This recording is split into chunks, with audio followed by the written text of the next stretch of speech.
like to start meetings on time, so I'm going to start to kick us off. Stacey, do you mind advancing to the next slide?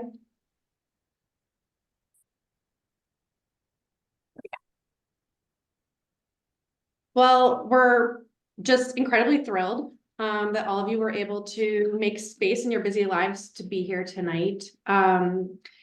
You have arrived at the very first Bridge Aesthetics Committee meeting for the Hood River White Salmon Bridge Replacement Project. And this is a pretty important milestone for the project. So we're just excited to be here with you. I'm Jessica Pickle. I'm going to be your facilitator. And why don't we flip to the next slide so I can walk through what we're going to do together.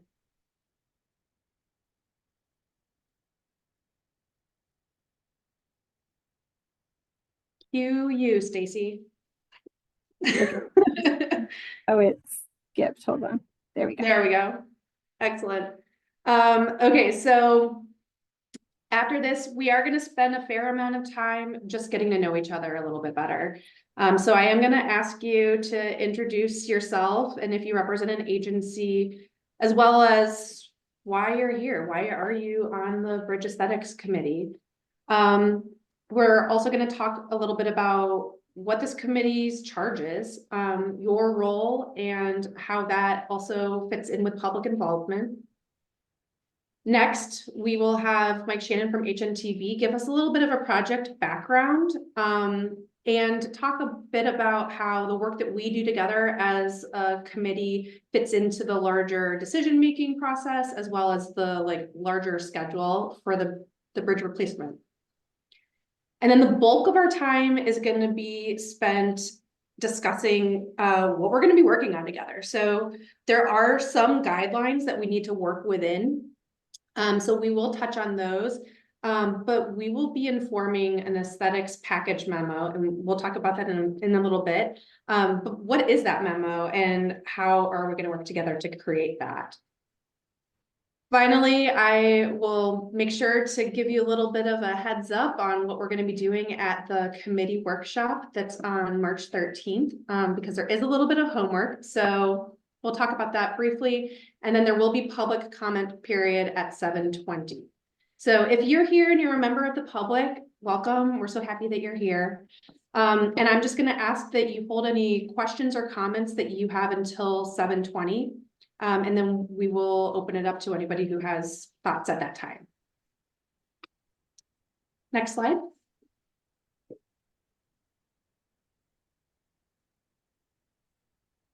So as you can see here, we've got an incredible group on this committee. We have representatives from local organizations, from agencies, our partner cities.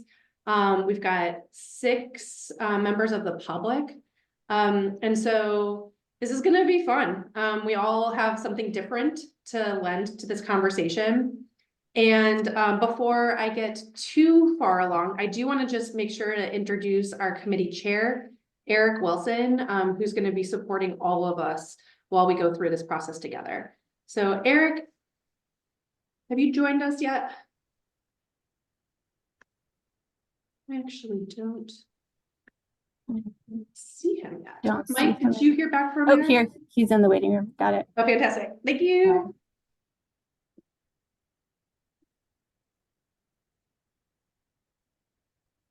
There we go. Hi, Eric.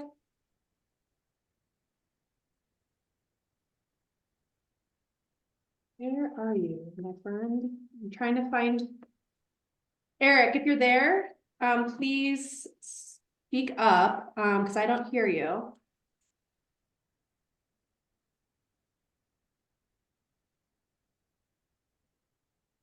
Jesse's Okay. currently on mute, but he shows up in the participant list. Okay. What I might do is I'm going to help him out while he works on his audio. I will make sure that Eric gets an opportunity to introduce himself.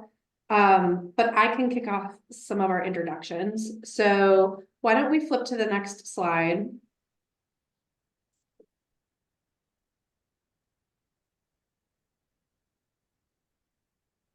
So this is our opportunity to just get to know each other a little bit better. And I am hoping to actually call on everybody in alphabetical order, just because there's a fair amount of us here on the committee. And so I would love it if you could just share your name, if you're affiliated with an agency, an organization, a city, or if you're just a community member at large, that's great. Please share that. And why are you here? Why do you think, like, what feedback are you going to be adding to this process? Or is there something that's particularly interesting for you? I will start, and then I'm gonna call on Arthur after me. So my name is Jessica Pickle. I support this project with public involvement and communications, and I'm going to be your facilitator for all of the Bridge Aesthetics Committee meetings. Arthur Babbitts. Yes, hello everybody. My name is Arthur Babbitts. I am a member of the, I'm a commissioner on the Bridge Authority. I'm also a member of the Hood River County Board of Commissioners, and I actually have a bunch of different roles. I am a member and chair of the Columbia River Highway Advisory Committee. And I'm also a local historian who has a lot of knowledge and experience concerning the history of the current bridge, history of our communities, history of roads in the area. And I am really excited to see what folks have. I know the bridge means so much to so many different people, and I'm really excited to hear what your thoughts are about what the new bridge should look like. So that's it. Thank you. Thanks, Arthur. Next, Carlos. Are you on, Carlos? Okay. And then we're gonna go, is Katie Gatz here? All right, I'm gonna change up the formula. I'm gonna go by the order that I see people. Let's go next to Curtis. I am Curtis LaPierre, landscape architect and urban designer. I'm the staff. I work with HNTB. I have about a 40-year career working in transportation infrastructure. On a day-to-day basis, I try to make infrastructure look good, basically. Thanks, Chris. Yep. Gil Kelly. Yes, hi everyone. My name is Gil Kelly, and I currently chair the Oregon Investment Board, which is involved in emerging business assistance and general economic development in the Columbia River Gorge, and we have a counterpart on the Washington side. So the bridge to me is important for long-term economic development purposes, that we act as one unit, one region here as we build the economy. I'm also a long-term urban planner and economic development planner, as well as natural area. And so I have an affinity for the landscape. So in my view, I'm here also because personally, living in the gorge, I feel the bridge should be both highly functional and beautiful. And so I'm really pleased by the words I see. Beyond just aesthetic, we talk about design. So I'm really interested in design at large, and hoping we have a robust conversation on the design grounds as well as purely aesthetic. So thank you. Thanks, Gil. Next, let's go to Michael Shannon. Yes, good afternoon, everyone. My name is Michael Shannon. I'm with HNTB. I am the project manager. We are part of the owner's rep contract for the Bridge Authority, and we're here to help deliver the project and make sure that, as Gil put it, we get a functional and beautiful bridge, and figure out what that means. So, Thanks, Mike. Next, let's go to Holly Williams. Thank you, Jessica. Holly Williams. I'm representing the Washington State Parks Commission. I'm a commissioner on the State Parks Commission. I live in Vancouver, Washington, obviously, and I love going out the gorge and hiking and biking. So I'm really excited about the Hood River Bridge replacement. It's desperately needed.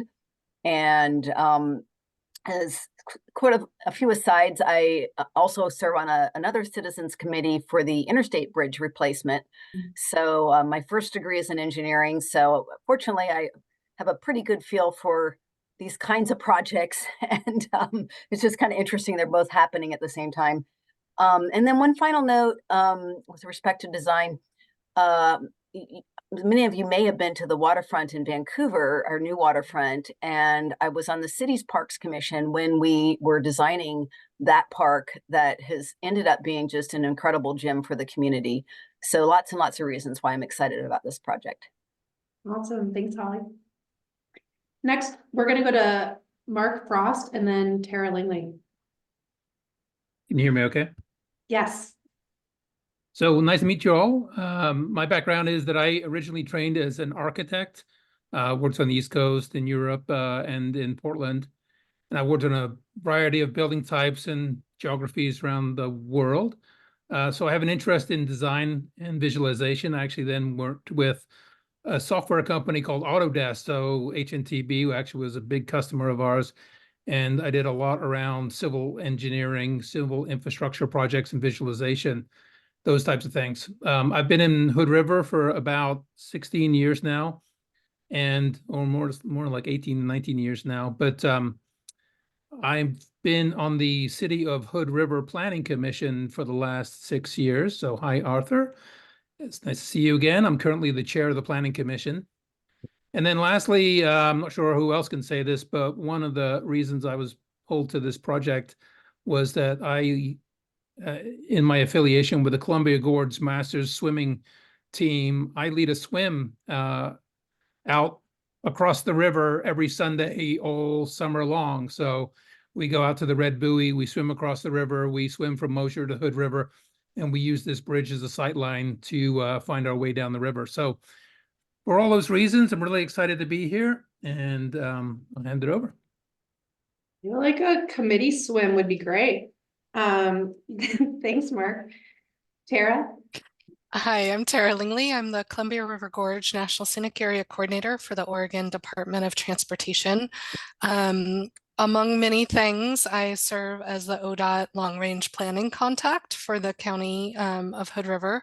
I also am the Program Manager for the Historic Columbia River Highway State Trail, which will connect in to the city of Hood River on the west end, hopefully within the next few years. But the connectivity of this bridge, the ability for non-motorized folks to get across the river, really looking forward to that. And as part of my role on the state trail, we look a lot at aesthetics, and I can say that I'm one of the few folks in ODOT that's building beautiful infrastructure. Don't tell anyone else in ODOT I said that, but most of what ODOT builds is highly functional and less aesthetic. And for the state trail, we really have a requirement for it to be aesthetic, historically compatible with what the historic highway looked like. So I'm really looking forward to seeing what comes out of this. Thanks, Tara. Next, we're going to go to Chris Stillman and then PJ. Hi, it's nice to meet everybody. I'm Chris Stillman. I'm a landscape architect with the Forest Service. So I sit in Hood River for the Columbia River Gorge National Scenic Area. So I'm not sure if Casey's going to make it to the meeting. I feel like most of you are familiar with him, so I have very big shoes to fill. I know that he's been a loud voice of support, and so I'm here as a backup to him. And I feel like the Forest Service role and my role as a landscape architect there is really just thinking about how we integrate this into the larger scenic experience of the gorge. And then also, of course, the secondary parts of how does this complete and connect so many things. It's social and economic and transit, and there are a lot of needs that I look forward to hearing the conversations and how that fits into that overarching sort of scenic integration that we're talking about. So I think I'll learn a lot as part of this group. I'm excited to be here. It's nice to meet everyone. Thank you, Chris. TJ. Hi there. I'm PJ Portlock. It's nice to meet you all. I am a resident of Hood River. So I'm very excited to be here and to be able to play any role in this. I've had a creative and professional art practice for 20 plus years. I come from a multidisciplinary background. Design is a huge part of my life and what I do and how I kind of view the world. And I think why I'm so excited about this project is I think since day one of us, my family moving here, we'd always kind of heard these rumors about, oh, the bridge is gonna be redone, and everybody would kind of like laugh it off. Oh, no, no, no, no, no. And now it's finally happening. And the fact that there's this group of people here who are all able to contribute something to how it looks and feels and how it serves the community is huge. So yeah, I mean, I think I'm really interested in figuring out like how we harmonize design with this iconic landscape. Like, I think that's one of the reasons why we're all here. We love it. It's beautiful. And how does this bridge blend and fit into the environment and become a huge part of our community? Thank you. I think a lot of people connected with the like, is it actually going to happen comment because there were a lot of head nods. Stuart Myers, do you want to introduce yourself and your role on the project? Sure. Good evening, everybody. Thanks for joining us tonight. My name's Stuart Myers. I work with Mason, Bruce, and Gerard, and I'm part of the HNTB Owners Representative Team supporting the Bridge Authority and delivery of the project. My background's in ecology and regulatory permitting, and my role for HNTB and the Bridge Authority is the environmental compliance lead. So really looking forward to working with you all, getting to know you better, and helping this critical part of the project move forward. And then Jason Long, do you want to tell us a little bit about your role? Sure. Hello, everyone. Jason Long with HNTB, and I'm a landscape architect. So obviously this is the kind of project that is right up my alley. I'm very excited to be a part of it. Curtis LaPierre and I will be a little more heavily involved when we get to the workshop stage of the project, which is going to be March 13th. And yeah, happy to be a part of it. Thanks, Jason. All right, next we're going to go to Rudy and then Kate. Hi, everybody. I'm Rudy Salacori. I'm the Conservation Director for Friends of the Columbia Gorge. I'm here to work with you all to develop something that the community and us can be proud of, and something beautiful that's going to be around for much longer than we are. So I'm looking forward to working with you all and hearing about what we can do to make this bridge iconic. Let's see it on postcards.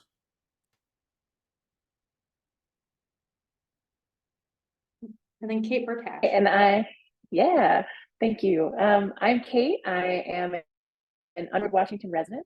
I'm here both in my capacity as a resident, but also I am a participant and organizer across a lot of different community groups, very diverse interests across public health, privacy, a lot of local science, community building. Generally speaking, like my background's in art, science, tech, a lot of public policy, deep roots.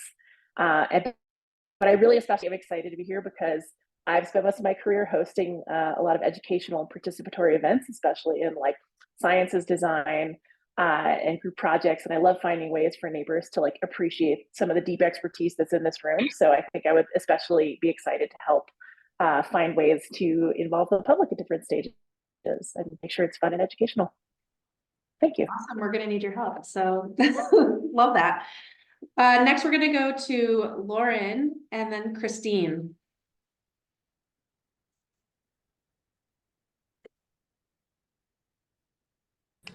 All right, I'm not sure how to turn my camera on, so. We can see you, so that's the good news. Okay, that's good to know. Sorry, I'm actually under the weather right now, but I wanted to make sure I made it today. I'm Lauren Wilson. I'm the Federal Highways Division Bridge Engineer for the state of Washington. And like our role in this, I know Tim Rogers is on this group as well, is kind of make sure things will work and meet design requirements and structural things, and hopefully we can get stuff to work out the way it should. Great, thanks for being here. I'm sorry that you're feeling under the weather. Yeah, it's not fun. Christine. Hi, I'm Christine Fisher, and I am a Washington resident.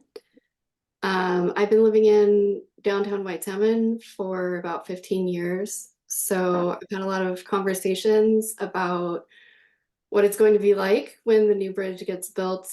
In my professional life, I also am a designer. I work with a variety of different agencies and organizations on multimedia, and my background is primarily in graphic design. So I'm just really excited to be part of this committee. And like others have already said, there are just so many opportunities with the new bridge. Primarily, I am interested in the fact that with pedestrians and cyclists able to cross the bridge, we're going to have an entirely new public space. Great. Gary and then Josette. Did you say Gary? Or Gary. Gary?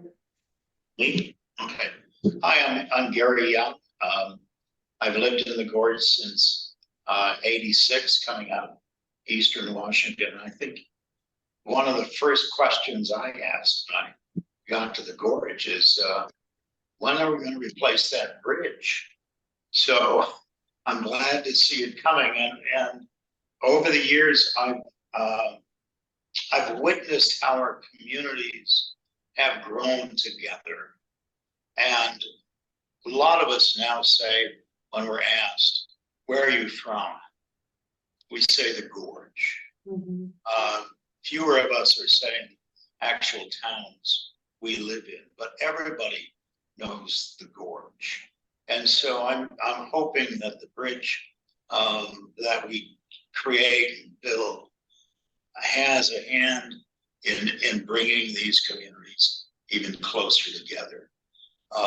We live in this iconic, beautiful spot, and we are about to hang a piece of functional art in the middle.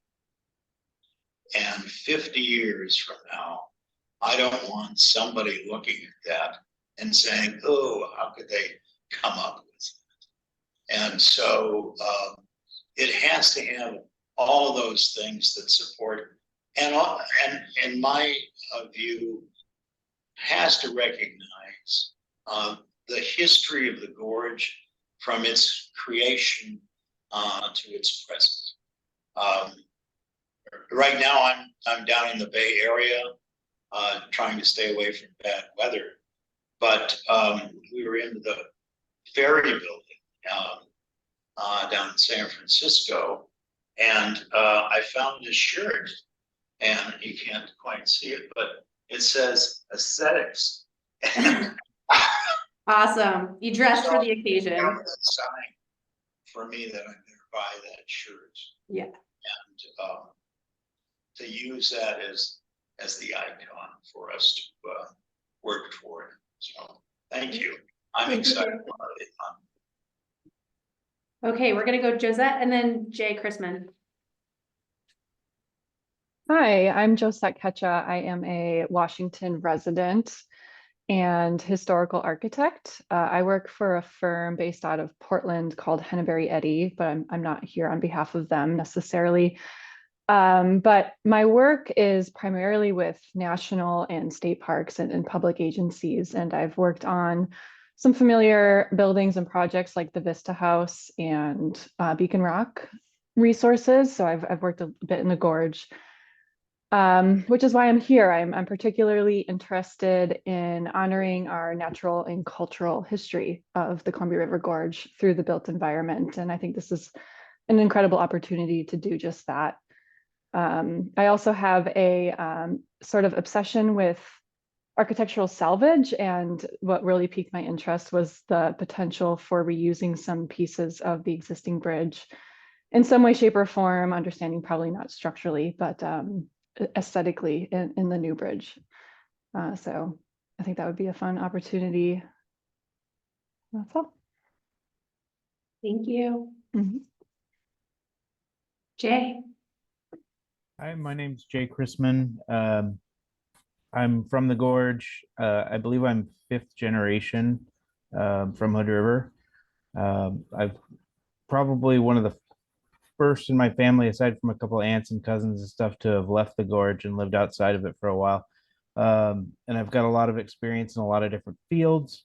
I'm currently an electrician with the International Brotherhood of Electrical Workers, which I'm pretty excited about this bridge in that aspect because I'm really hoping I get to work on it. Um, my I've got great grandfathers and whatnot that were involved in the construction of Bonneville Dam as well as the Dallas Dam. And I think at one point somebody found information about somebody working on the Twin Tunnels project. So I'm pretty excited to put my stamp on the infrastructure of the gorge. Awesome. Thank you, Jay. Okay, Mayor Hewitt. Hi, can you guys hear me? Yes. Okay, I'm loving all these introductions. I'm so excited to work with all of you guys. My name is Catherine Hewitt and I am the mayor of Bingen.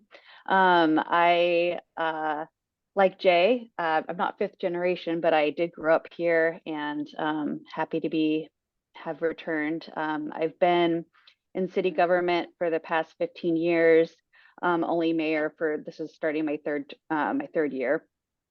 I was on the bi-state working group that formed the new Bridge Authority.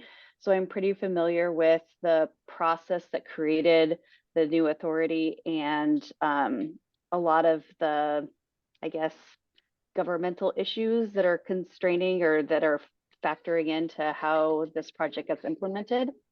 And in my, I guess, former life, before city government, I have an art degree, an art history degree, and I used to run the Columbia Center for the Arts, which is over in Hood River.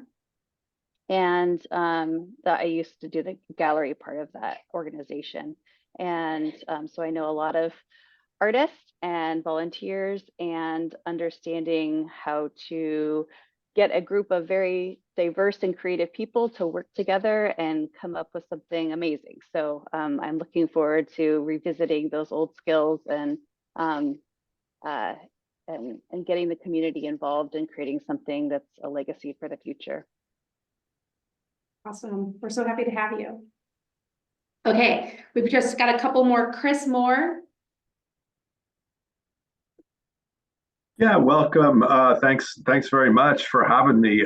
Chris Moore, I'm the executive director of the Washington Trust for Historic Preservation. We are the statewide nonprofit advocacy organization for Washington State.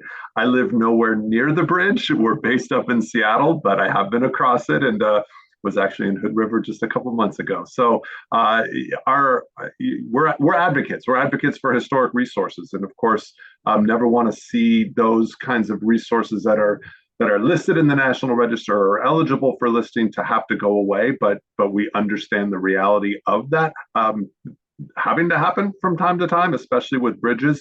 We've been involved in a number of bridge projects, both from looking at kind of the design from a historic perspective and throughout the Section 106 process, which, as I understand it, would sort of be the next step after we go through this.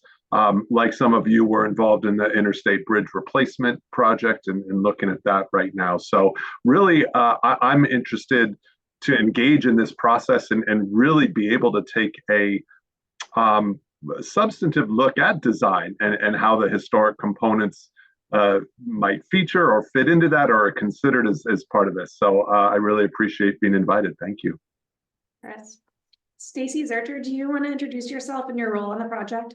Yeah, so my name is Stacy. I'm a project manager at JLA, so I am on the public involvement side of the bridge project. I'm sure most of you have heard from me already. I've been sending out all the emails and the calendar reminders.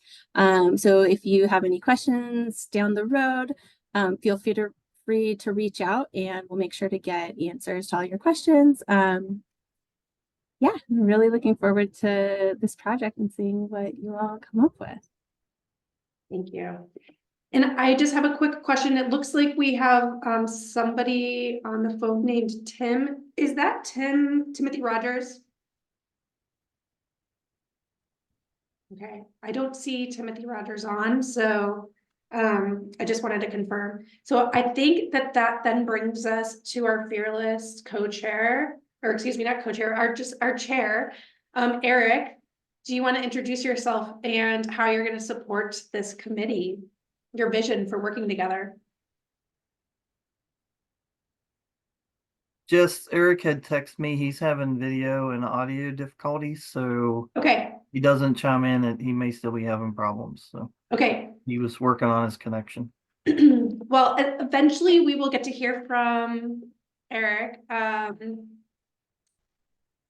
And I think I just want to do a quick check. Were we able to get to all of our committee members? Did I miss anyone? Speak up if I did. Okay.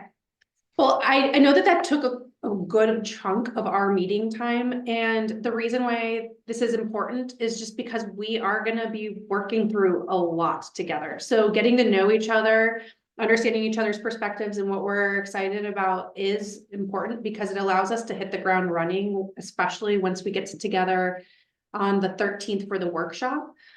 So like Mayor Hewitt, it was great to hear a little bit more about each of you. And thanks for taking the time to introduce yourself. Hey, Jess, Ellie Yes. has a question. I can actually see Eric now, but I'm not sure we can hear him yet, so I there he is. Can I try? Can you hear me now? Yes.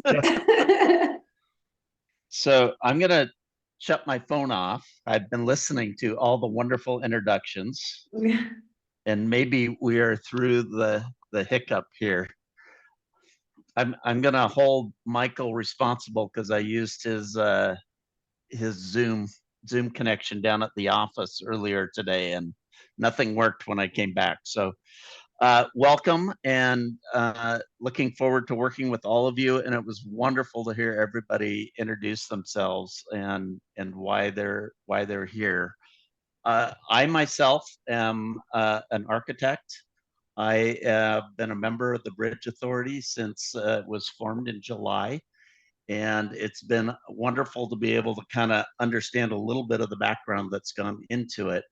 The reason I got involved is because we're replacing something that's been there for 100 years. It's a piece of the gorge, and the ability to, or opportunity to be able to affect what replaces that is what drew me to this. And I very strongly believe that what it looks like should be informed by the community that lives here. Now, as we go through tonight, there are going to be some realities to that, but we'll talk to those as we go through it and get into what we're really here to do. So again, thank you all for taking your time and investing it back in this community. So thank you, Eric. Okay. Stacy, do you want to pull back up the deck?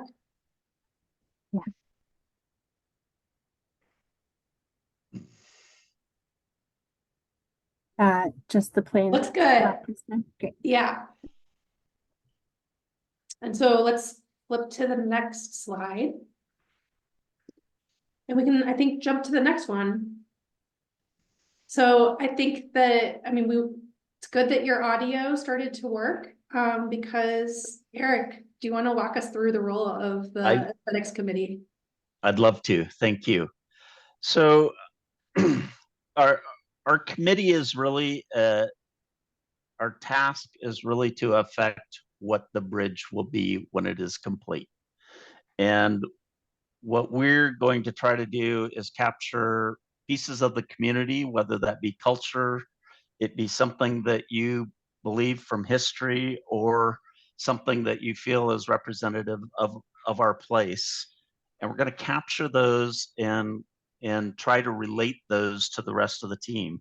Now, there's a lot of moving pieces to this, and there are some pieces that are already known that have been put in motion years ago. And the main one of those is our environmental NEPA agreement that we're working with under. That really kind of dictates what the general structure and configuration of the bridge will be. And that is a very time-intensive process. It was started, Mike can probably correct me, more than 10 years ago. And we kind of picked that up, and we've been working, because we're under schedule, working with that. So what we're really trying to do is capture what we can to affect a couple different things, I think, and we can add to these as we go, but there's a different experience that we're going to have as we go through. And I don't know if it was Christina or Josette who talked about, we're going to have a new public space in our community. And that is, I think, a really good way to think about it and how can we affect that. I'm sorry, my helper showed up. So beyond the NEPA, we are not trying to affect the actual structure of the bridge. We are hiring a partner, designer and contractors that will help us design and build the bridge.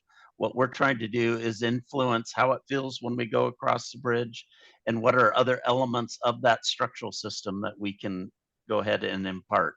We're also going to look and talk about what do we do with the old bridge. Once the new bridge is up, all of a sudden the bridge authority owns the old bridge, but they're not going to let us leave it there. So we have the opportunity to find things to do with that. And then all of this, we need to kind of keep in mind that there are safety requirements, durability, those sorts of things, and cost will always come in there. The memo that we create will be used by both the bridge authority and the bridge designers to inform the design of the bridge and the final configuration. I'm going to go out on a limb here. Not all of our recommendations will probably be able to be incorporated. My hope is that we are able to present enough of what we are so that that can be captured into the bridge, either directly or metaphorically or however, and it's going to mean different things to different people of us. So that is what our end goal is to create that memo. And we've got several pieces that are moving as we do that. So I think next slide, maybe.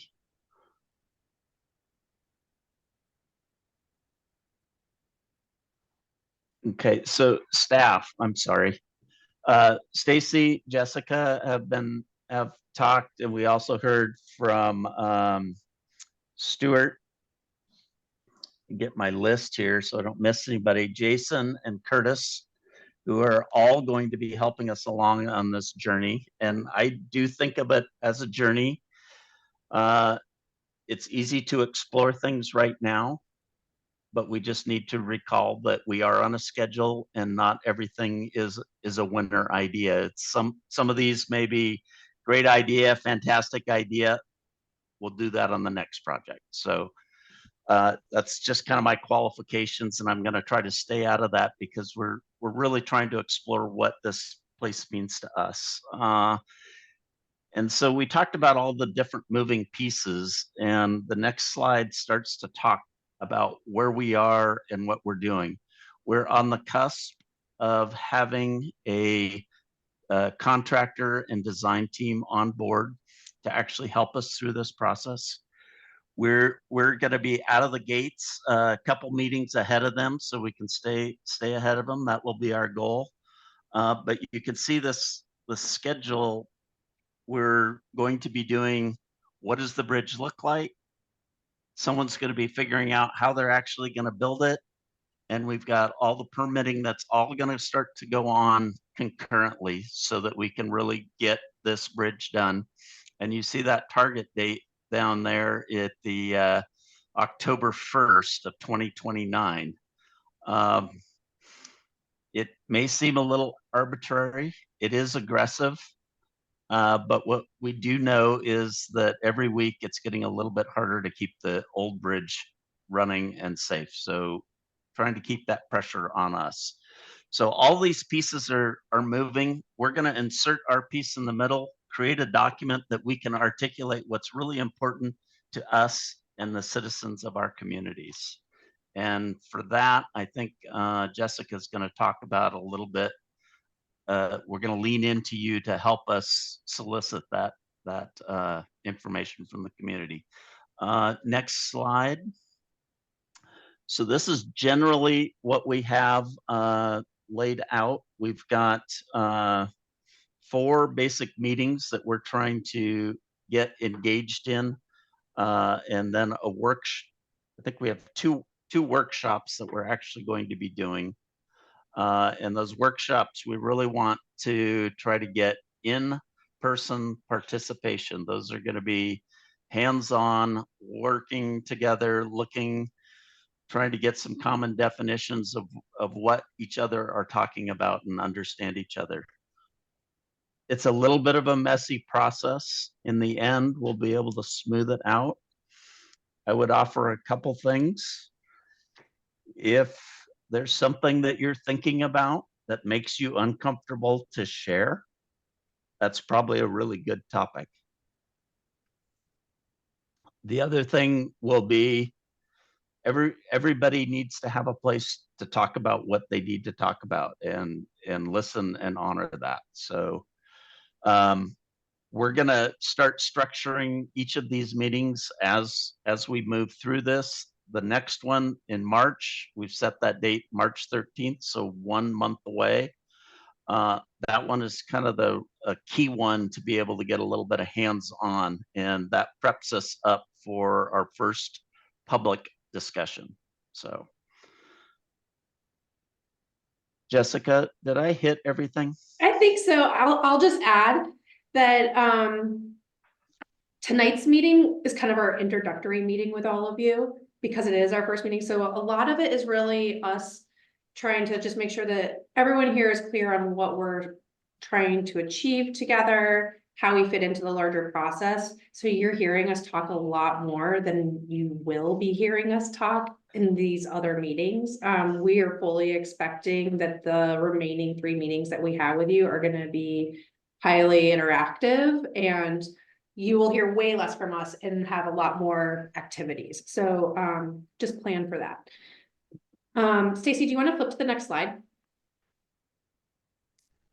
So another key part that we need your help with is we're hoping that you will be bringing your input and ideas that you hear from your fellow agencies, groups, neighbors, and community. So many of you in your introduction already spoke to this, so that's music to my ears. And so along with bringing, thoughts, concerns, ideas that people are sharing with you, we also hope that you can encourage those folks to participate in the meetings that we will have with the public.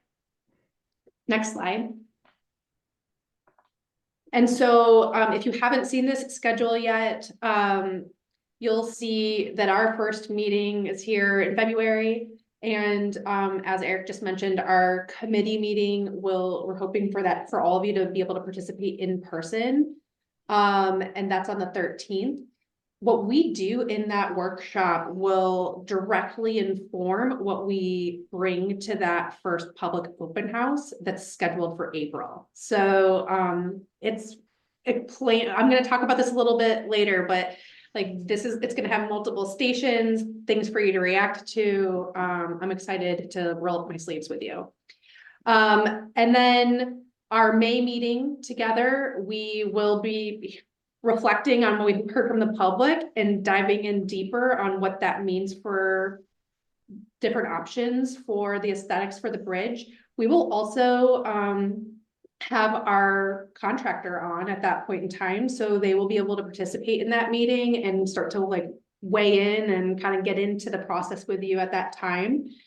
Our June meeting together, that's where we are going to be kind of wrapping up what we think should be presented in that memo.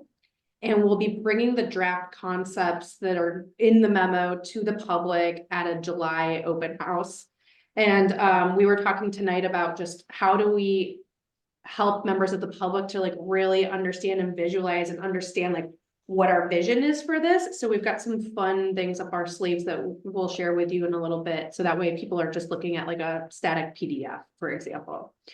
I think that the other part that I would just want to briefly touch on here is that this is a pretty compact schedule. And so we fully intend to keep you all very informed on what we're working on in between meetings. We might be reaching out to you for input on things between meetings. So we're just really grateful to have you a part of this process, because we do recognize that we've got a lot to accomplish between now and the summer. Next slide. Okay, so I'm gonna pass it now over to Mike Shannon, who's just gonna give a brief overview of where we're at with the project. All right, thanks, Jessica. So just a little bit of background on the project and what's happened over the last year to year and a half as the project really has accelerated and gotten some legs underneath of it to move forward, and we're excited about that. So one of the big things is a transition of ownership.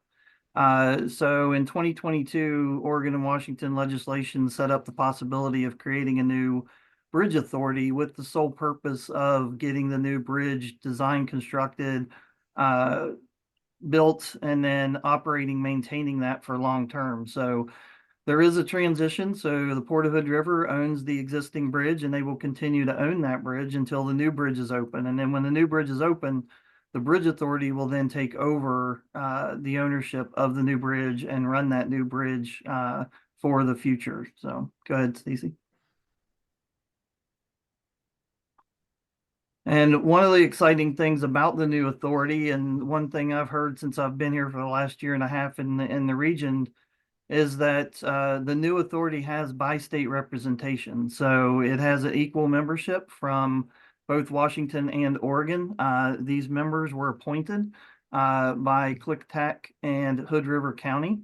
There were 3 from each county, as well as 3 alternates from each. And they represented the community and the region that makes up this area. And I know all of them are very invested in seeing this bridge get built, and all bring a unique perspective to the authority. So they're very excited to see this finally happen. Go ahead.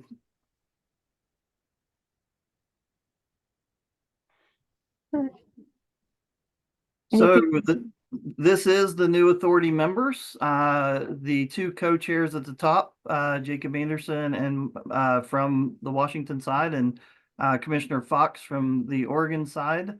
And then the other 4 seated commissioners right now are Doug Gibson, Grant Polson, Marla Keithler, and Arthur Babbitts. And then below them you have starting with Ben Berger, these 6 alternates. Again, equal representation from both Oregon and Washington. So it's exciting to have that representation and hear from both sides of the communities. I know for a long time that's been kind of an issue, and we're excited that the authority brings perspective from both sides of the river to this project. So, all right, go ahead. All right, so we just talked at you for a very long time about your role and some background on the project. I want to just pause. Does anybody have any questions, or do we need to clarify anything? Well, I have a question, Jessica. Please jump in. Yeah, just taking up Eric's invitation to, if you're feeling uncomfortable about something, it's probably good to bring it up. So taking that up, I guess my interest, as I expressed in the beginning, around having essentially a new 100-year bridge that is iconic, that is both highly functional and beautiful. I'm concerned about some of what I heard Eric talk about in terms of sort of downplaying what might be real constraints. And I know when Michael Shannon came to the Gorge Commission, and I attended that meeting a month or so ago, maybe 2 months now, he got an earful about bridge design, including, not necessarily in the minds of many of those commissioners having just the old typical box girder, concrete, freeway looking bridge. And also having more functionality, like bike lanes and ped on both sides with belvederes or lookout points on both sides. And which really goes to the functionality in my mind. And so if there have been decisions that are irreversible, that this is essentially going to be because of NEPA or preliminary cost or whatever it is, that it's got to be a box girder concrete bridge that we're supposed to pretty up, I'm kind of less interested in that conversation and more interested at a minimum in knowing from the staff at the workshop or beforehand, if decisions have been made, A, are those reversible and discussable? B, if they are not, then what was the rationale other than NEPA, which still allows flexibility in terms of design, for landing on what's essentially a very typical box girder concrete bridge? You know, we can talk about having some, you know, materials and colors and all that, but that seems to be a waste of time of the talent that you've gathered here, if that's the only discussion, sort of how do we pretty this up? So again, I'm probably making others uncomfortable, but I just kind of needed to say that at the outset. Thank you. I would second what Gil has said. Thank you very much, Gil, for bringing that up. Yes, that's a great question, Gil. And I think that there's frankly many members of the public that are asking the same question. We have a little bit more information on that we can get into in the slides. And then maybe after Mike is done speaking to what decisions have been made, we can pause again for some further discussion. So is it okay if we just hold on that just for about 5 more minutes and then we'll get to your question? Sure. Thank you very much. Catherine. Yeah, my question is there room for adding anyone else to this membership? I guess I'm feeling a little bit like we're missing some of the diversity that I would hope to see in somebody, you know, as a committee that's going to create something so important. Maybe there's people that are not participating tonight that will be part of the overall membership, but I guess I would love to see a little bit more diverse representation. I'm thinking about like our Native American community, Indigenous, a lot of our Hispanic community members. So I'm just curious if we've reached out to that sector or what our plans are for including them. Sure, I can speak to that a little bit. We totally agree. So we did reach out to our tribal partners and liaisons, and we are in the process of figuring out the best way to keep them engaged throughout this effort. So right now we are in the process of figuring out if there's going to be like some one-on-one meetings or how to keep the tribes engaged. And I think Mike can maybe speak to that a little bit more, but that's really important to not only this process, but the entire bridge replacement project. And when we did open up the applications for the community members to apply for the committee, we intentionally wanted to focus on having a diverse committee and advertised this process in English and Spanish. And we only had English speaking participants actually apply for the committee. So understanding that that was a weakness in the process, we're actually contracting with Nextdoor, and we're planning to do some Spanish language workshops with that community, and all of our public meetings will be entirely bilingual, but we totally recognize that that is a gap with this committee at this time.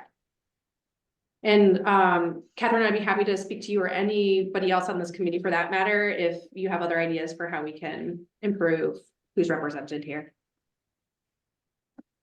Bonnie.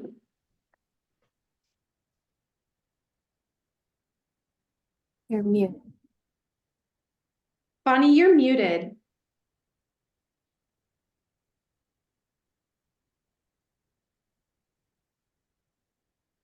Sorry. I'm from the Siletz tribe and we got the invitation, so I agreed to attend because I didn't know anything about it. And I will inform my council on Friday, but I was hoping to see that maybe Warm Springs or, some of the tribes I know that go down in that area a lot. I have family over there. So I would hope that maybe you could let the Oregon, there's a meeting of the Oregon tribes. They meet once a month.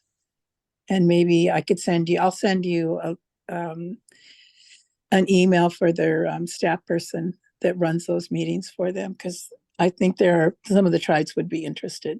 I'm clear over on the Oregon coast, Central Coast. So, and we just had our elections, so we'll be appointing committee members on Friday, and I will see what the interest is for this committee.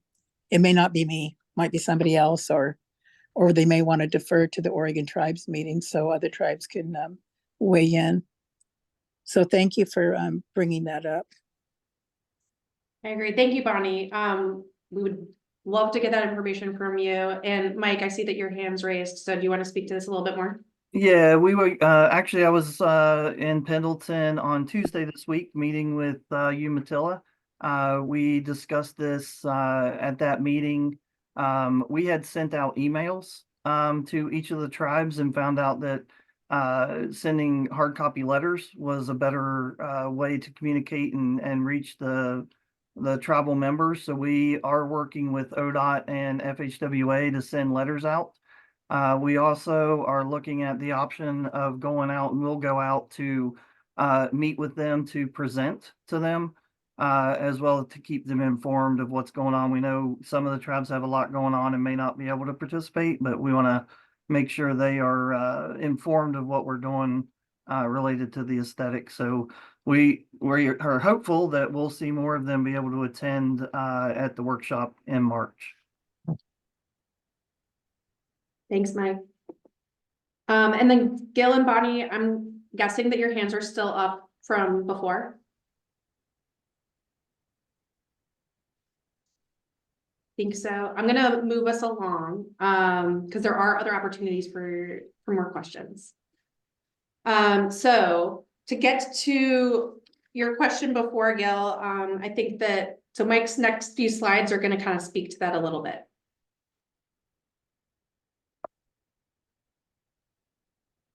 Okay, thank you. Yep. Stacy, do you want to advance to the next slide? Thank you. Jessica, Mike, you're on mute. Jessica, if I just make one thing clear, I have in my profession as urban planner, planning directors and so forth, I know it's early in the process, which is good, even though there's an ambitious schedule. And in my experience, that has been the very best time to ask the fundamental question. So, totally. I've been on bridge design, planning and design in Portland, Vancouver, BC, San Francisco, and even in Sao Paulo, Brazil. And so I just know when things seem set in concrete, as it were, early in the process, those discussions can actually lighten up and be reversed as long as we narrow our decisions over, fairly quickly. But I think avoiding the questions of structure really do a disservice to this 100-year investment. Yeah, no, I think it's an important question, and I'm happy that you brought it up right off the bat. Thanks. Yeah, it is, Gil, and we appreciate you bringing it up because it is something that we do need to talk through. So as you all know, you've been here for years. This project has been talked about for over 25 years about getting it replaced, and has actually been in the NEPA process for about half of that time, working through the process of planning and NEPA and getting to a point that we are today where we can move forward.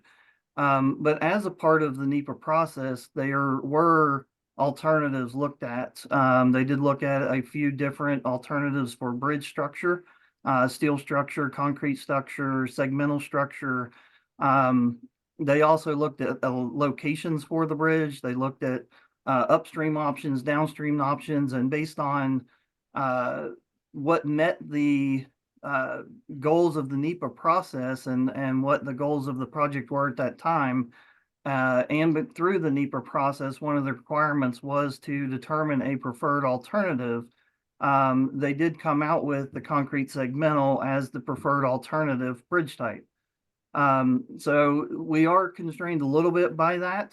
There is still flexibility, I believe, in how we look at the structure and elements that we can, but we also need to be aware of and take into account the impacts of significant changes and what those changes would mean to restarting the NEPA process, or going back and revisiting the NEPA process.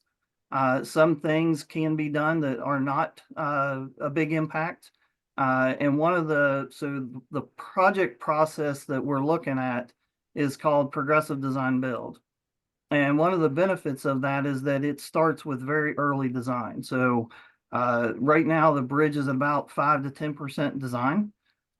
Through this progressive design build process, one of the first activities that we will do, which is in what we call phase 1A, is look at alternative analysis. And we will take into account what the impacts are to the cost of the project, to the schedule of the project, to where and what it would impact as far as the NEPA approval to the process. And then we'll determine from that whether or not we can implement some type of change. So I wouldn't say changes are totally off the table, but we also need to take into account, where we are with the cost of the project. We're sitting at a $520 million project and trying to get the remaining funding, and, significant changes that would impact that could impact our ability to deliver the project. So I think we have to take all of those things into account. But, a lot of those were taken into account as they moved through the NEPA process and got to that preferred alternative. But I think we do, like I said, still have some opportunities for influence on that. And, we'll evaluate and look at those as we work through this first phase of the project with the progressive design build team. So, and part of the NEPA process, one of the commitments that was made, and just so everyone's aware, we are not completely done with the NEPA process. It's been over 5 years that process has been worked on, which is another reason that we are concerned with making major changes. Is the setbacks could be multiple year setbacks to the project, which right now, looking at a 1 year delay could cost the project $20 million in cost because of the inflation cost of delaying the project. So there's a lot of things that we need to take into account as we look at those different alternatives. But one of the commitments that came out of NEPA was to set up a aesthetics committee and seek input. And that was one of the commitments that came out of that. And that's why we're setting this committee up and why we're moving forward with evaluating the aesthetics and getting the public input, is to fulfill those commitments that the NEPA process identified. Go ahead, Stacy. Oh, there we go. So out of the NEPA process, as I said, there was a preferred alternative, and these are just artistic drawings. These are in no way what it may finally look like, and part of these are things that this committee will look to advise on and provide some guidance on. But these are just to give people some ideas of what potential opportunities are out there. But like I said, the NEPA process and the requirement of a part of the requirements of that process was to define a preferred alternative for the project. And the preferred alternative was a 2-lane facility, 8-foot shoulders on each side with a 12-foot bike lane. Now, some of that is potential discussion points. We're going to look at the bike lane width and whether that should be 12 feet or 16 feet. We'll evaluate and see, but again, we have to take into account the cost impacts of that. For example, the 12-foot bike lane alone is about a $55 million cost to the project, just having that on there. So, trying to meet safety requirements, trying to mitigate for all of those elements were things that were taken into account as they developed the preferred alternative. Having sidewalks on both sides increases the width of the bridge. It increases the potential for people crossing in traffic, introduces safety problems that could come up. So there was a lot of that discussion during the NEPA process, and it was evaluated during that. And this was determined to be the preferred alternative from that design options that they looked at during that process. You want to go to the next slide, Stacy? So some of the features that will be on the bridge that are, you know, improvements of what we have out there today. There will be a new bike pedestrian path. That is something that was defined. Exactly what that's going to look like has not been defined, but there will be a shared use path on the bridge. A 2-lane bridge. There will be 2 lanes, one in each direction, as well as shoulders to provide some refuge for broken down vehicles. We are trying to keep the alternative of having at least 36 feet of open roadway, so that if somebody is a disabled car on one side or the other of the road, we can still maintain 2 lanes of traffic in order to keep traffic flow while somebody is working on or dealing with a broken down vehicle. So those are some of the things we took into account. Some of the other ones are seismic resiliency. The bridge out there today really probably would not withstand even the slightest earthquake.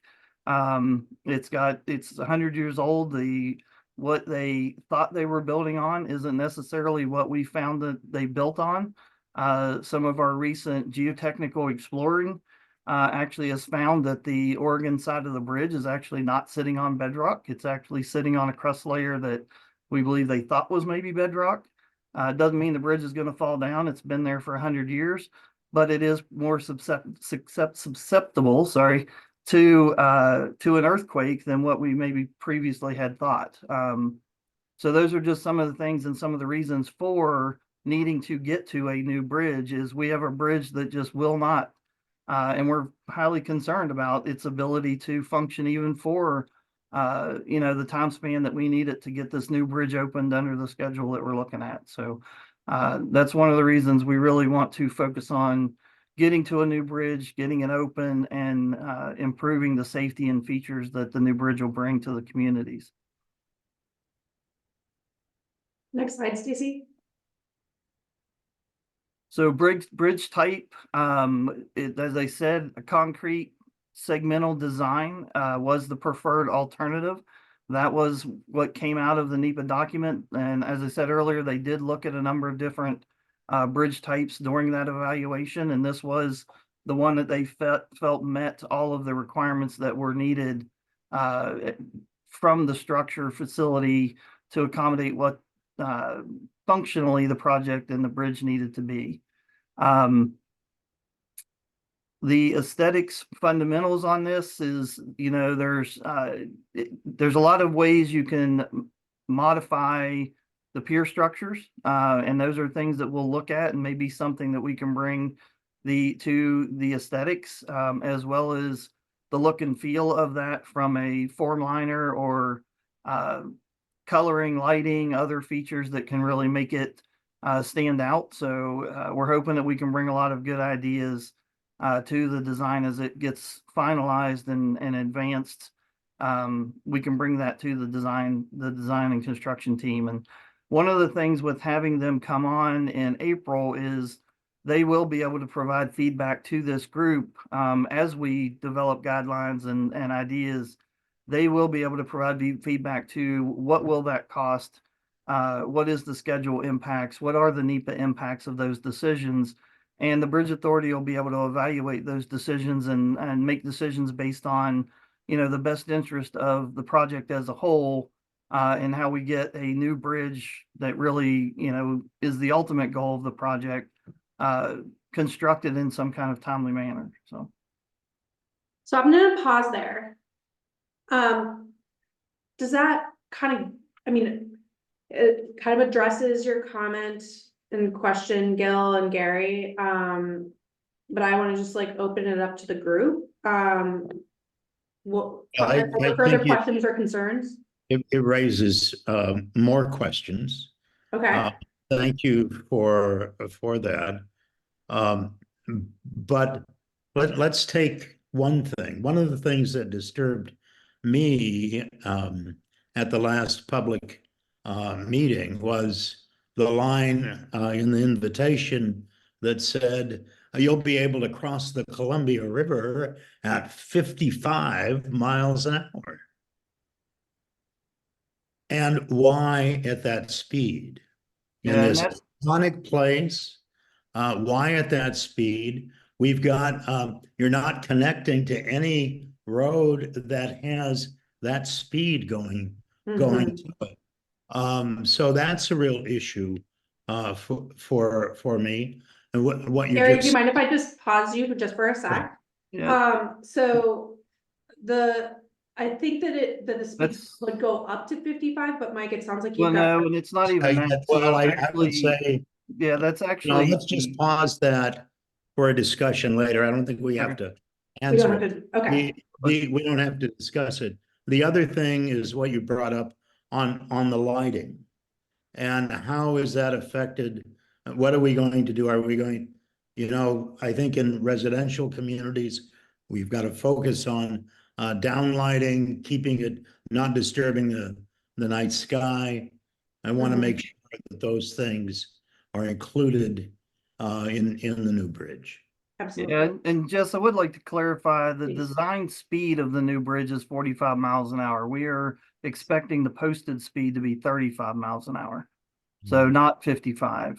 And then there are other commitments within NEPA directly about lighting and those topics that you brought up about making sure that we do consider the lighting pollution, the impact on animal habitats that lights may have.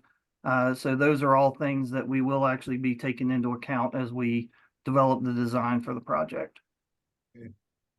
Thanks, Mike. So for my part, Jessica, this is Gil. I appreciated Michael's explanations. I probably want to take some of this offline with him to get into some detail. But I would just say, from a NEPA point of view, my sense is the number and location and design of piers is the most important factor. I having been involved in a number of NEPA processes before and led some, I don't think wedding ourselves to a narrow version of the preferred alternative, which is very, very general, really, is a real constraint. And that's why I'd like to understand from Michael in a further conversation about where really are the flex points in that. And rather than go into it now, I just think this deserves some conversation and explanation probably prior to the workshop for the group. And one specific question is, if there's a commitment, either cost-wise or other, to a concrete segmental, can that have a gentle arch to the structure overall? We've got to do something from getting away from just this sort of aircraft carrier look. And that's more than just colors of concrete and lighting. So anyway, I'll leave it there for now, but I do want to have that conversation about really where are the flex points without blowing out the NEPA schedule. Yeah, and Gil, we'd be happy to do that. We can make sure you have my contact information. I'd be happy to, bring in some of our bridge designers and sit down and talk through what some of those, and especially when we get the PDB team on board and we have the final design and contractor, be happy to have those discussions with you. Thank you. And I'd like to just add that any conversations that happen outside of these meetings, we will do, we'll summarize what comes out of it. So that way the entire committee gets the benefit of understanding like what y'all are talking about outside of these meetings. Absolutely. Rudy? Yeah, I just wanted to echo that. And that's probably the most fascinating part of a conversation that I would want to hear and learn about prior to the workshop. Is what are the flexible points? I mean, because you're going to be competing with the I-5 bridge for construction and design and materials, and there's a limited number of vendors who are going to be able to do this kind of work. So I'm very curious about that. So I hope if you guys have a good, structured and detailed conversation that you could get that back to this group with as much information as possible. Thanks. Absolutely. Jay? Yeah, just I've seen a lot of pictures just in this slideshow alone, but also on the website. And I'm still not super clear on a lot of the design aspects that we're limited by. For instance, some of these pictures include a pedestrian viewpoint outcropping from the bridge. Some of them don't. Even some of the conceptual designs have included them, and some of them haven't. So it'd be nice to know what framework we're actually working within. That's not really clear to me right now. That's really good feedback. And I think that we're gonna get into that a little bit more here next. But what I am hearing is that there's interest from this group to really understand where there is some flex and what exactly this group has the ability to influence. So we can certainly add some additional information and detail to that and make ourselves available outside of this meeting as well. I do want to keep us moving along just so that way we're able to get through some of this content. So why don't we flip to the next slide? And Curtis, do you want to kind of Can you just very quickly go back to Yeah. the previous slide? I just wanted to reiterate something. In terms of these aesthetic fundamentals, there is still an opportunity here, even though it's concrete segmental. I pictured a kind of a precast thing here. I don't think it will be. We have concepts that show a haunched girder, which is curving. So that would probably be cast in place. So I didn't mean to mislead anybody with that photo, but we can certainly provide the guidance and talk about things like in this view shed, in landscape setting, simple is typically better than more complex. We like things slender, elegant, well proportioned and orderly, and we can define and spell all that out. Making sure light and shadow, and as Mike mentioned, texture. The important thing really here, and I think Gil touched on this, is you really can't make a bad looking bridge look good by any kind of ornamentation. That just does not work. That's lipstick on a pig, right? We've got to make sure that there's enough guidance here to provide. This bridge has an inherent aesthetic character, not rely on any kind of ornamentation. So let's go ahead. Next slide, please. We came up with, just as a kind of talking tool here, some draft guiding principles that put some maybe sideboards on this and get the framework for creative ideas to going. We already talked about safety. That's physical, I think, as well as personal safety, feeling safe as a pedestrian, bicyclist. A timeless quality, remain relevant. I think someone mentioned 50 years from now. Is this still going to look good, or is it going to appear outdated? Of course, resiliency, vandal resistant, low maintenance. We don't want to create a huge maintenance resource burden. And I think here's where the committee really comes in, is in the expressiveness, in that incorporation of local culture, the history, natural history, geologic history, and character and artistic qualities that express the region. And then with the design builder, of course, the goal is to make sure we have available materials and the budget and everything's code compliant. Next slide. And by the way, these guiding principles should be kind of a living thing. We'll revisit them in the workshop. You can change them, add to them. Let us know how you feel about them. I don't mean to unload all this on you right now. Another quality we think that we should be looking for is experiential. What's it like, especially to bike and walk across this bridge, which that opportunity has never been there. How much of a sense of comfort that you have, that you feel safe, and how interesting is it? We've seen some bridges that are not very interesting at all to walk across. And of course, the views to and from the bridge.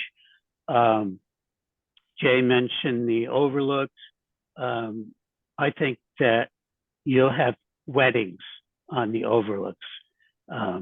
That's how important those are going to be, especially if they can figure out what state they're in. That'll be important. And of course, Mike mentioned conformance with the Gorge Management Plan, NEPA. There are also lots of good documents out there. I-84 design strategy, the historic highway trails, dark sky was mentioned as being important. Lots of good guidance that we can reference and provide some of that to you before the workshop. And probably most important, fitting naturally within this scenic setting and expressing that regional aesthetic. So I think we wanted to stop there and talk for just a minute about what would that entail? What would a regional aesthetic entail? And maybe that feels jargony. I just want to, like raise that. So like regional aesthetic, Curtis, just so that way everybody feels like they can add to this. Are we asking them what the Gorge's aesthetic maybe? Well, I mean, if you live here and you have visitors come and they cross the bridge several times while they're there for their visit, is it a bridge that's anywhere USA? Could it be anywhere? Or is it memorable in the sense that when your visitor goes back home, they'll talk about it and remember it as really expressing what the area is all about? Mm-hmm. Mayor Hewitt, you've got your hand up. Yeah, so I guess when I think of the gorge, basalt comes to mind. I mean, I just feel like that's a huge piece of our landscape. And so, I think that the historic highways have done a beautiful job of incorporating that stonework into the arches and all of that stuff. So for me, that's a huge component that highlights the regional aesthetic, in my opinion. The simplicity of natural stone. So great. What else is coming to mind?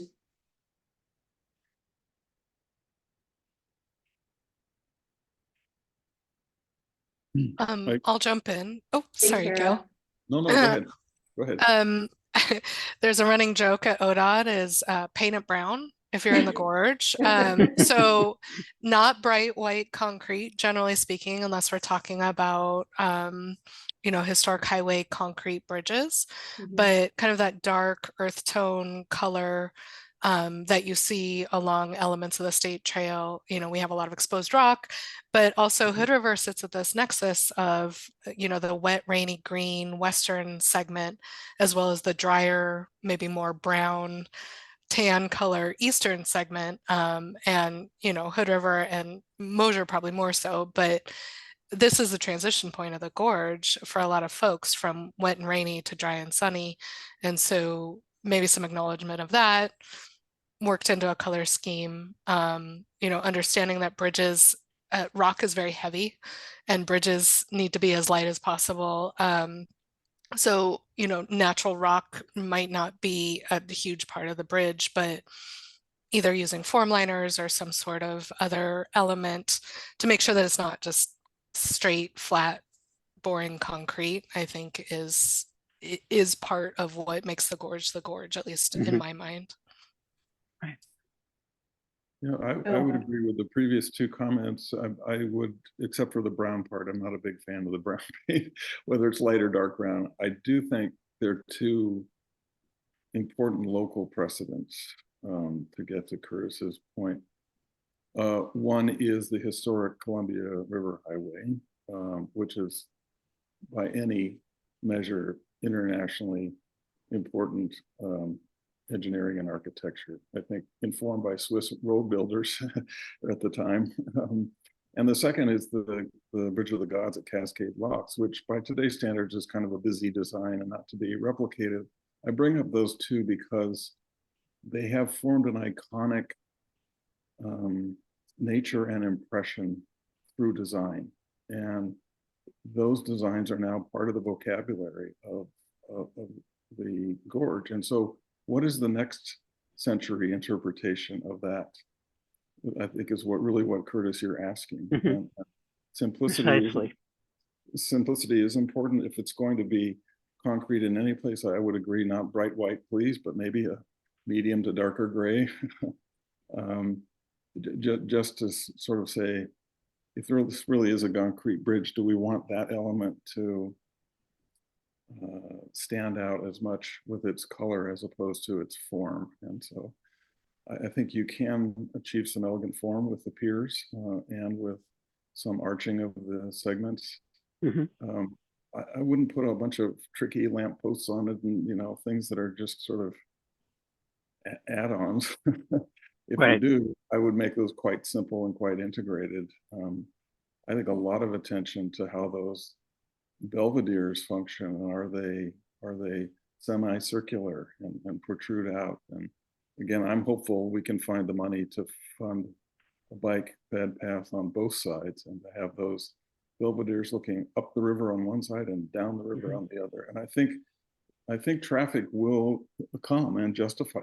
By traffic, I mean bicycle and pedestrian traffic will come over time to justify 2, and I think 2 at 14 feet, really, even at 16. In Portland, we found that 14 feet was the minimum for a bike path that also had peds on it, and even that was narrow. So I think the 12 is, forget about it. And so, but I do think it should be on both sides, and that came up at the Gorge Commission. So I think it's a really good endeavor here to figure out that regional aesthetic, because I'm really glad to hear you use those words as opposed to just a kind of national standard point of view. And I'm not looking for an answer from everybody right now. I'm just trying to introduce that and give it some thought over the next few weeks. And when we get together at the workshop, I think that's going to be one of the first things we have to do, is to talk about an overall aesthetic theme before we even start thinking about individual components, because we want to make sure that all those elements, different elements, are cohesive with that theme.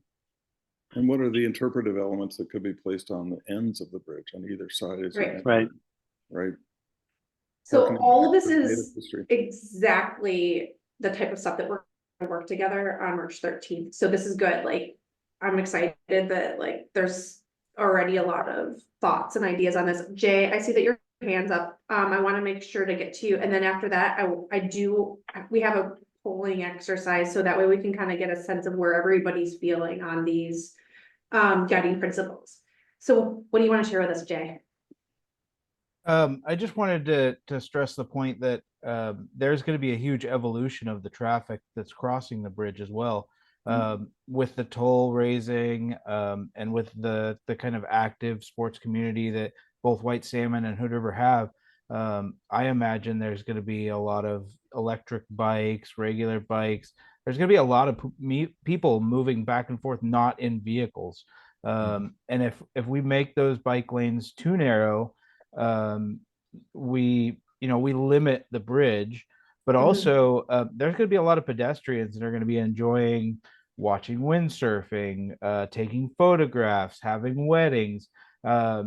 If we have a bike path interacting with all of those pedestrians and sightseers and all that, are we going to send people home with stories about how some crazy bicyclist ran into them while they were looking at a windsurfer out on the bridge? Or can we provide a space for them where they're not only safe, but they're given the opportunity to enjoy the bridge in a way that is, enhancing to our community? That's exactly kind of like what we're getting at with some of these guiding principles too, is there's a lot of considerations here, right? So we do want for the next bridge to have longevity. We also do want people to be able to experience it and appreciate the beauty of the gorge and be safe. And, and so that's exactly what that's like a perfect framing for these guiding principles. Do we want to move to the next slide and maybe I just want to check in because there are several committee members who we haven't heard from yet. And I know that not all of us are as comfortable talking on Zoom. And so I am curious, before we move off of the guiding principles, are there any, so we've got the short list listed here. Are there any that are missing that Curtis didn't cover yet?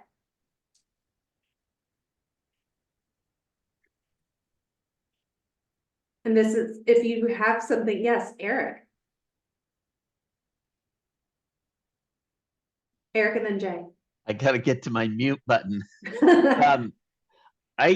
I want to go back, and I think some of these may fit into this, but I think it was Kristen in her introduction, and I already highlighted it once. I'm going to do it one more time. She talked about we're creating a new public space for these communities, and I think that may be a way we've talked about weddings. We've talked about, I think, Jay, your kind of story is what's someone going to take home with them if they get run over on the bridge. But I think there may be a way to think about the pedestrian bike pathway as a new public space. And if we think about it from that context, I think it probably leads us in a different way to a different place than if we think about it as a pedestrian bike path. Mm-hmm. It's a great point. Yeah.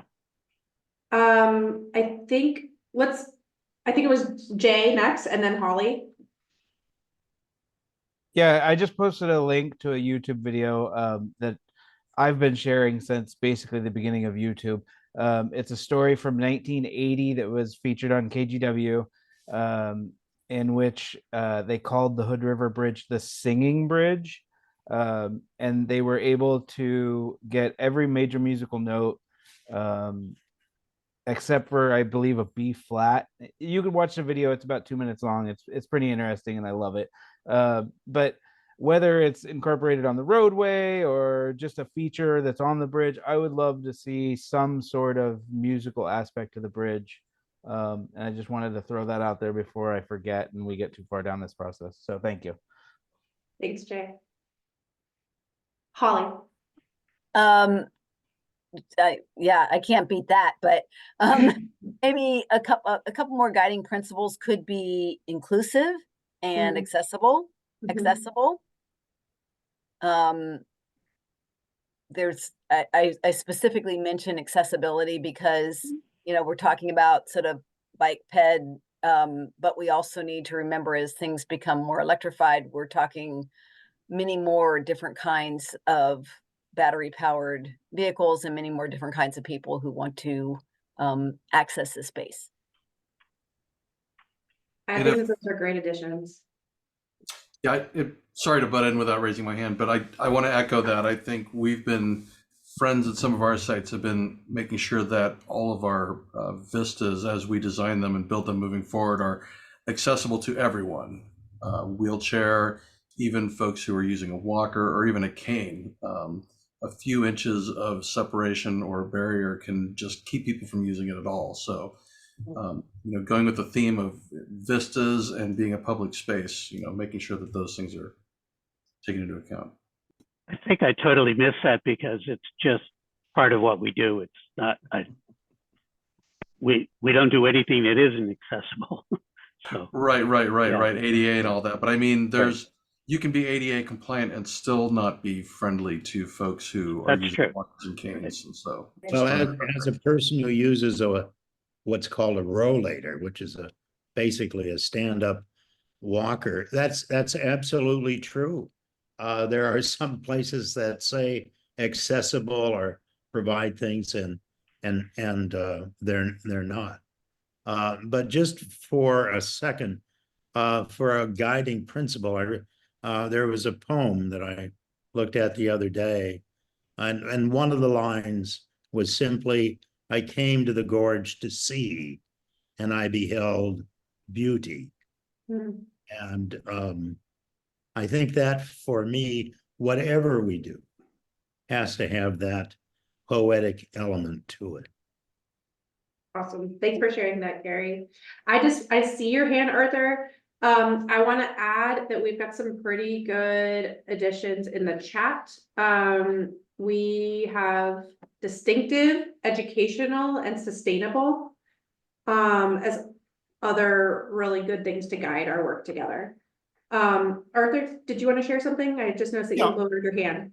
Yeah, I can make this this quick. So my desk sits and stares at the bridge. In fact, I'm watching headlights going across the bridge right now. And one of the things that I hope smarter people than me can figure out how to address is the fact that it is actually windy on the bridge. And I watch as the sandbar is picked up on a regular basis, and I'm amazed there's any paint left on the bridge, on the current bridge, because it is sandblasted often. And I'm hoping that as we think about the aesthetics and the design, that we consider how this will affect this public space. I'll just leave it at that. I don't know the answer. Thanks, Arthur. Okay, I want to do a quick exercise. Stacy, do you mind pulling up the poll? So the question, once it comes up, is of all of those guiding principles that we just talked about, and I recognize that we are missing this whole, the idea of public space being one, inclusive and accessible being one, distinctive and educational and sustainable, like we just threw some more out there. But of the ones that Curtis presented, which of these feel the most important for this group to focus on? And the reason why we're asking this question, because they are all important, but we might give some of these more airtime as we work together in the workshop in March. So you can, it's multiple choice, so you don't have to just choose one. You can choose a few if you think that a few of these are really important for us to focus on. But the question is, which of these principles do you think are really especially important for us to focus on with our aesthetics work? And so far, I only see that one of you has answered. So I'm hoping that all of you can participate. We're at 9, 10 so far. Okay. And we're choosing one, is that You right? can choose a few. Let's say 3. 3.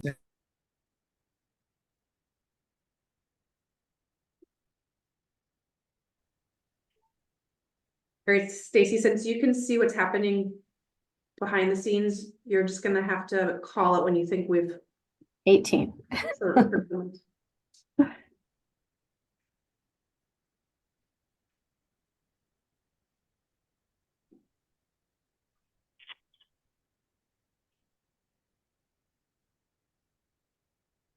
have 20 total tube members, so we're pretty close here. 20 out of 30. All right, why don't we show where this group is leading? We have visually harmonious is very high. Experiential. Also, sorry to interrupt, Stacy. I think you can show the results. Yeah, I think I have to end it first. There we go. Did it. So visually harmonious, experiential, expressive, those it looks like are the ones that are kind of, oh, and timeless are rising to the top for this group. Okay. Does anybody, especially someone who we haven't heard from yet, want to share why you added what you added?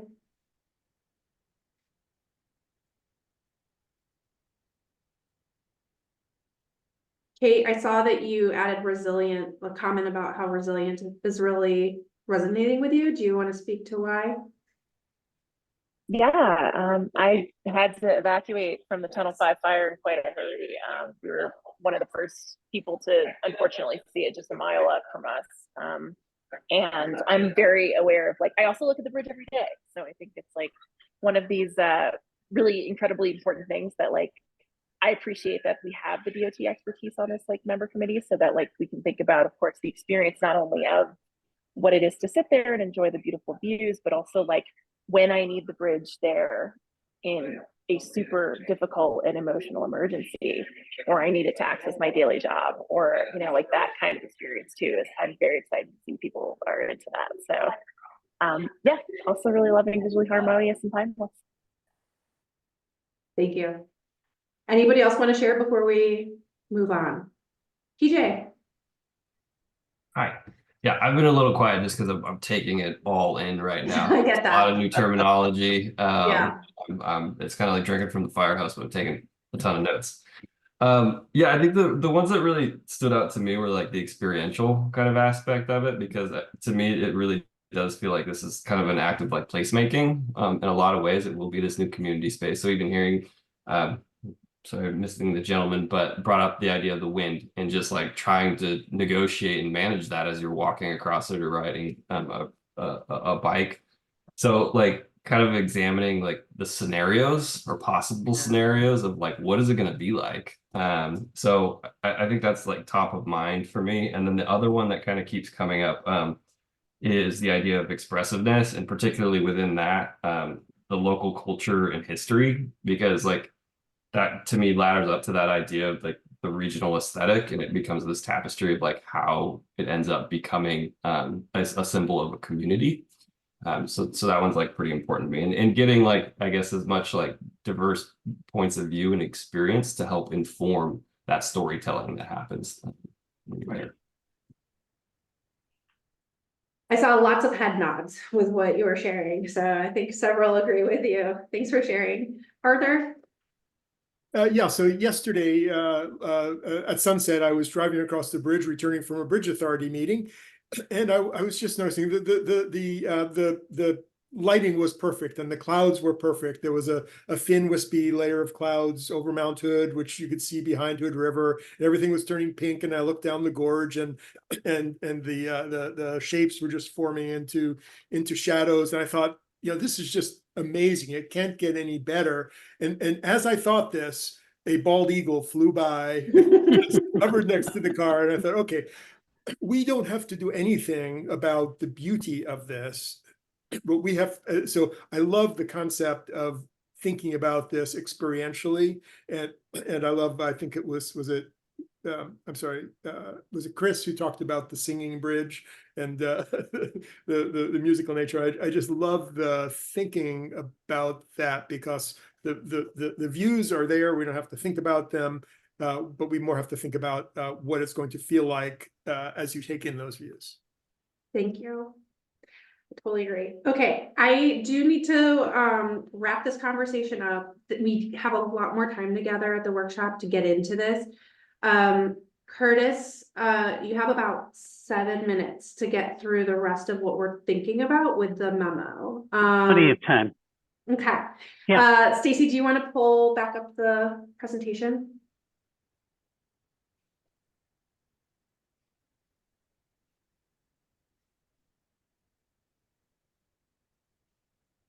So this is a bit of a preview. And I put together a few images. There's some basalt for Mayor Hewitt. Native, I understand. We have tools that we're going to use, and very basic for some of you: form, line, color, texture, light and shadow. You can see the Tillicum crossing bridge there on the right. Pretty effective use of form to create light and shadow. Material choices, and especially texture.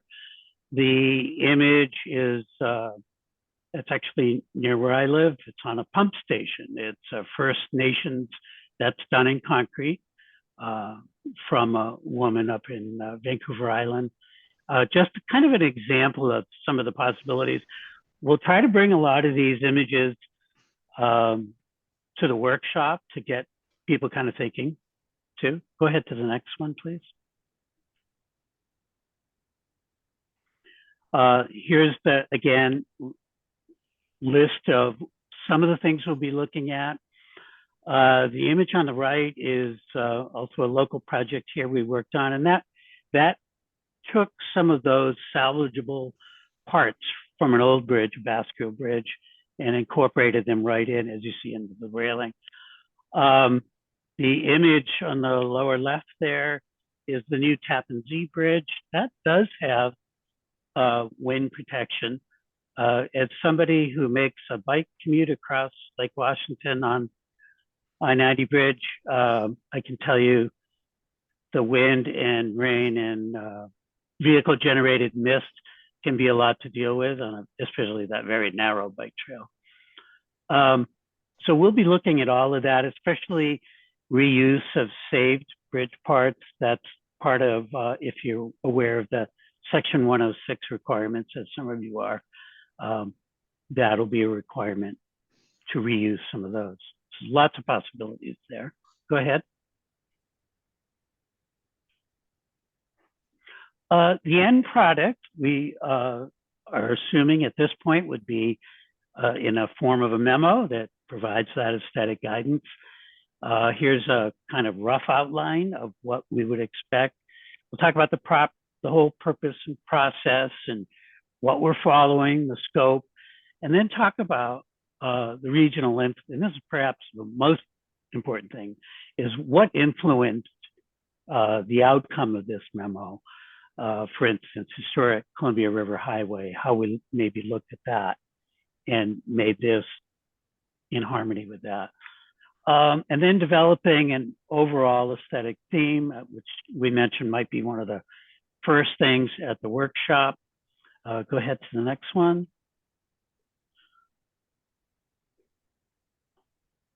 And then getting into detail on the bridge character. We talked about how we can still influence some of that structure with those qualities. And then into our detailed list of, the railings, the lighting, all that sort of thing.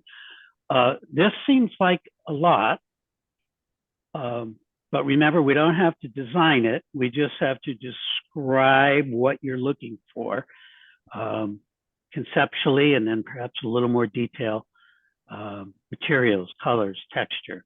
So I believe we can get it done. Go to the next one, please. That's you, Jessica. All right. So just building off of that great conversation that we just started together and what Curtis just shared, that gives you kind of a sample of some of the stuff that we're really gonna focus on at this workshop. So we've mentioned this workshop on March 13th several times, but we are imagining that we are going to be talking about those tools and the considerations and the textures and all those things that all of you, if you enjoyed seeing some of those examples and photos, we're going to see more. And so in advance of the March 13th meeting, we do want you to think about what does this bridge mean to you? Some of you have already started to tease some of that out, but bring more of your thoughts. We will also be sending out some materials for you to review in advance. And I'll just add that based on our conversation tonight, we have talked a little bit about just this group wanting a little bit more guidance on where can we bend, and just really being explicit on what is this group working on, and maybe what's outside of what this group is working on. So there might be some follow-up conversations with some of you outside of this meeting, but we will make sure that this whole group is informed on what comes out of that. And then if you have other things other examples like the singing bridge or other things that you think are particularly interesting and want to bring to the discussion, we encourage you to send them to us in advance so we can build it into the activities. But if you can't do it in advance, just bring it to the meeting on the 13th. Next slide. So I don't think that we have time to define and describe, or to do this exercise where we were going to talk about what to define and describe means. But Curtis, I do want to just turn it back to you for a second. Can you speak to just what to expect from the design team's perspective for the workshop? Well, I was actually going to pose the question. I think as a group, we mentioned talking about an overall aesthetic theme and getting that is described as best we can and building some consensus on that. But then from there, and you mentioned having different stations, I wonder if we can have our staff folks at different stations, and maybe there's a railing station and maybe there's a lighting station. And that way, based on your interests, the committee's individual interests, they can kind of, what is that called, round robin, or go around station to station, give some input, see what other people have been saying. Does that sound like maybe a way to structure the latter half of the workshop? I love that idea. And I encourage anybody on this committee, if you have other things that you think would be important for us to discuss at the workshop, we have included contact information for our team on the last slide. So please reach out to us and let us know if you have other thoughts on what you think would be helpful for that workshop. But I love that idea, Curtis. That's kind of what I was thinking. Okay. I do want to, Eric, please jump in. I just real quickly, as things come to mind, if you have an image that you can bring that allows you to talk to it, I think even as we went around and we talked about why we were here, I think that was extremely helpful in understanding where each other are coming from. I think as we get towards the workshop, if you have ideas and you have an image that you can share that starts to talk about that or allows you to talk about it, I think that continues to kind of knit us together as a group, and we can start to bring some of those ideas forward or flush them out or build upon them from each other's experiences. Thanks, Eric. I appreciate Great, that. thanks. Okay, with that, we do need to start our public comment period. And I think we still have some members of the public here. And so I'm curious, I need to change my screen. Are there any members of the public that would like to provide comment or have questions? And if you do, please raise your Zoom hand.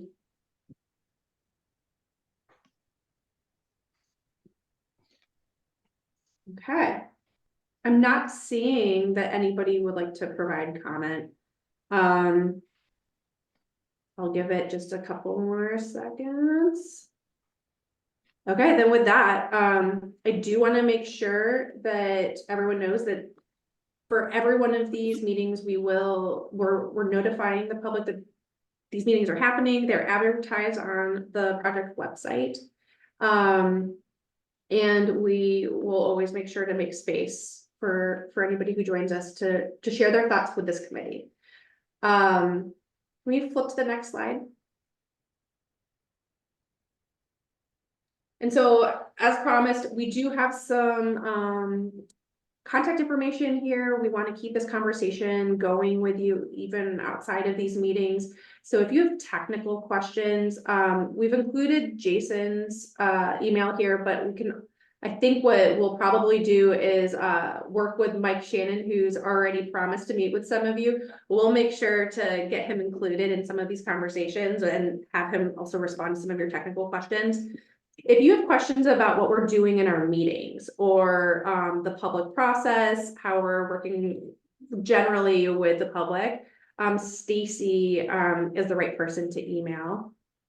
And I just wanted to also, if you haven't seen it already, we do have a page on our project website that's specific to this group. So that page will include our meeting summaries from these meetings. We will be posting the dates and any information, like just general updates on what we're working on together. So the rest of the public can follow along with us. And since we do have about 5 minutes left, I figured, why don't we just open it up? Are there any other last thoughts or questions? Not being an architect or an engineer or a bridge designer or even a bridge builder or just a periodic crossing of bridges, is there like a constellation of bridges that are built using the concrete segmental design? like some way that I can wrap my head around what are the possibilities, given the cost constraints and the permitting and time and et cetera. Yeah, there's a couple things. I did put a link into the segmental bridge industry. Also, I was doing some quick Google searches on aesthetics segmental bridges, and there's tons of pictures out there and information just showing you different examples or ideas. So I think it'd be great if you see something that you're like, hey, can we do this? Bring those ideas back and we can take a look at them, but it'd be great to, put some visual to, capture what you are envisioning when we talk about, visually unobtrusive. What does that look like and what does that mean to you? So it would be great if you could bring some examples. Does that help, Rudy? Awesome. Follow-up question to that. Are these like standardized across countries, like internationally, or is it specific to like The segmentals used internationally, Okay. they started internationally and actually then came to the US. So there may be even more examples outside of the US. So Thank you. Other questions about what we're gonna be focused on or the workshop? Okay, I really appreciate all the good thoughts that you've already shared with us and that you've held on this long while we just, as PJ said, we're just sharing a lot of information. So you are drinking from a fire hose. So thank you for bearing with us. But we, like I said, the next time we get together, it's gonna be a lot more about you and you sharing. I'll just open up for one last call. Are there any final questions or comments from folks before we conclude tonight's meeting? Yeah, I'll throw my 2 cents in there one more time. Thanks, Jay.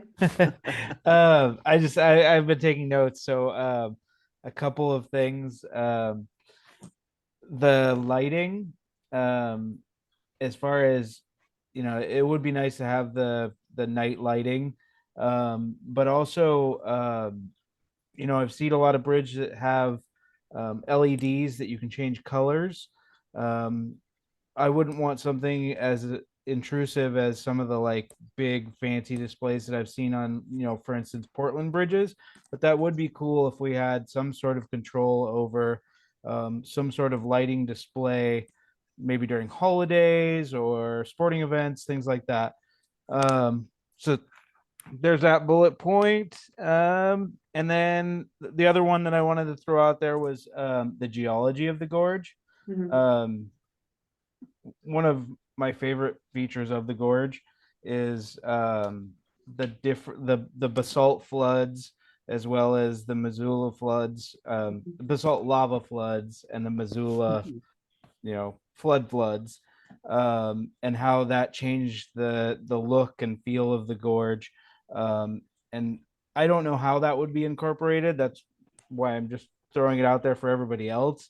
But I would really like to see some aspect of that represented in the bridge as well.